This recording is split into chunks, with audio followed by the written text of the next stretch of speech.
नमस्कार जय जगन्नाथ समस्त को ए स्टडी चैनल आउ स्वागत जन देखूँ एनवीएस नुआ भैकेन्सी आसला जे कि बहुत बिग भैकेन्सी आपण मैंने नॉन टीचिंग पोस्ट भैकेन्सी देखूँ भैकेन्सी केते अच्छी 1377 प्लस भैकेन्सी अच्छी 1377 प्लस भैकेन्सी अच्छी कौन ना एनवीएस नॉन टीचिंग रो पोस्ट अच्छी टोटाल देखूँ मैट्रिक +2 +3 पास करथिबा पिला मानन पई ये वैकेंसी अच्छी बहुत सुंदर वैकेंसी अच्छी जे कि आपण माने एटा को भल भाव देखंतु आरंभ शेष पर्यंत ताहले जानि परिबे जो वैकेंसी कौन जो 1377 पदवीर वैकेंसी आसी तार क्वालिफिकेशन कौ पोस्ट केते कौन क्वालिफिकेशन मागिची सब किछि डिटेल्स मेथरे आलोचना करी चलतु डेरी करबानी जीवा आमे वीडियो को देखंतु आसिला जे कि एनबीएस नॉन टीचिंग रिक्रुटमेंट 2024 रो नुआ वैकेंसी आसिला टोटल वैकेंसी केते ना 1377 वैकेंसी अच्छी देखंतु एटा ऑनलाइन एप्लिकेशन फॉर्म एटा सुंदर भाव देखंतु ऑनलाइन एप्लिकेशन फॉर्म अच्छी टोटल वैकेंसी केते ना 1377 वैकेंसी अच्छी चलतु जीवा देखा नवोदय विद्यालय समितिर नुआ वैकेंसी एटा नवोदय समितिर वैकेंसी नुआ वैकेंसी जो अच्छी तार जो नवोदय विद्यालय समितिर जो नुआ वैकेंसी बाहर नॉन टीचिंग रो vacancy 2 non teaching post vacancy 2 रो वैकेंसी बाहर देखंतु तार क्वालिफिकेशन केते अच्छी तार डिटेल्स सबु किछि मथरे आलोचना करिमि देखंतु जो पोस्ट कौ पोस्ट केते कौन वैकेंसी अच्छी देखंतु स्टाफ नर्स सब जो ग्रुप बी रो जो वैकेंसी जो स्टाफ नर्स रो वैकेंसी केते अच्छी ना 121 वैकेंसी अच्छी तार एज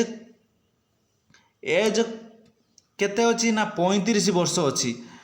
तापर देखंतु एज लिमिट 35 गले तार क्वालिफिकेशन बीएससी ऑनर्स थिबा दरकार नर्सिंग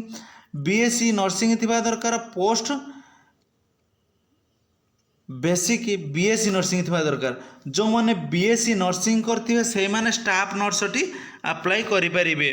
तापर देखंतु असिस्टेंट सेक्शन ऑफिसर जो एएसओ टोटल वैकेंसी केते अछि ना 5टा वैकेंसी अछि 23 रु 33 वर्ष भितर जो माने थिबे से माने अप्लाई करि परिबे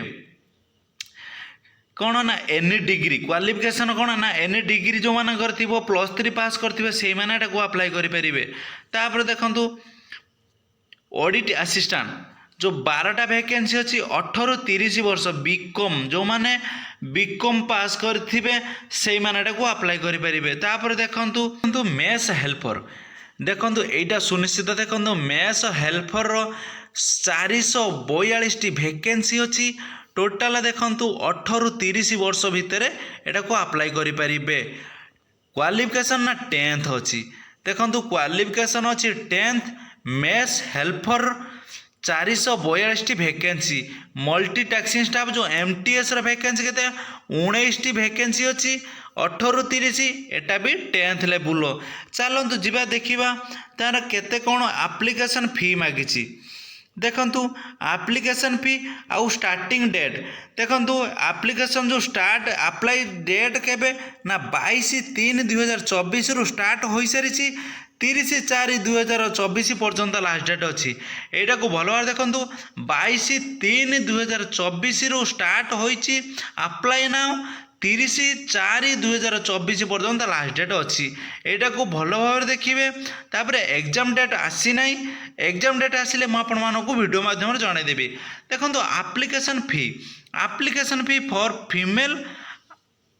nurse staff nurse general EWS OBC